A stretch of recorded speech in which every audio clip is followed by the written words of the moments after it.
ایک بادشاہ اپنے چند وزیروں کے ساتھ ایک باغ کے قریب سے گزر رہا تھا۔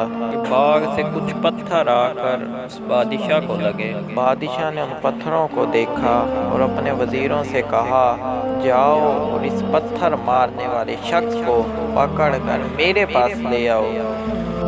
وزیر گئے اور اس شخص کو پکڑا اور پکڑ کر بادشاہ کی خدمت میں حاضر کر دیا۔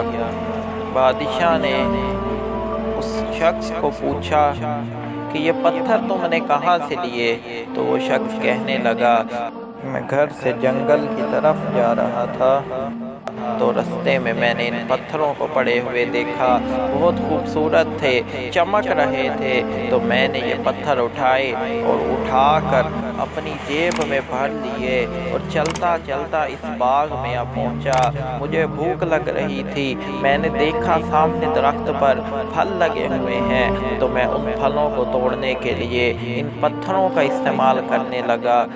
میں نے ایک ایک کر کے یہ توڑنے کے لیے سارے پتھر پھینک دیے۔ تو بادشاہ نے پوچھا، کیا تم جانتے ہو یہ پتھر ہے کیا چیز؟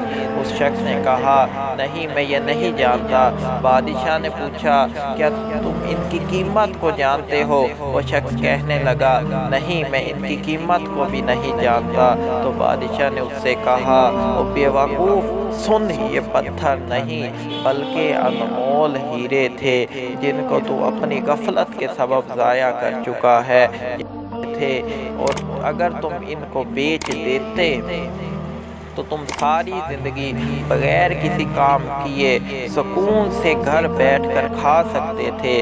اب وہ شخص پچھتانے لگا کہ اب میرے پاس سے یہ سارے پتھر ضائع ہو گئے ہیں۔ مولانا روم نے یہی مثال بیان کر کے سمجھایا ہے کہ انسان کا وقت جو ہے وہ ان قیمتی پتھروں کی طرح ہے، جو انسان ان کو بغیر کسی پریشانی کے ضائع کر دیتا ہے، لیکن جب وقت گزر جاتا ہے تو اسے احساس ہوتا ہے کہ ایک ایک سیکنڈ، ایک ایک منٹ میرے لیے کتنا قیمتی تھا، لیکن اب کوئی فائدہ نہیں ہوتا، اب اس کا وقت ضائع ہو چکا ہوتا ہے۔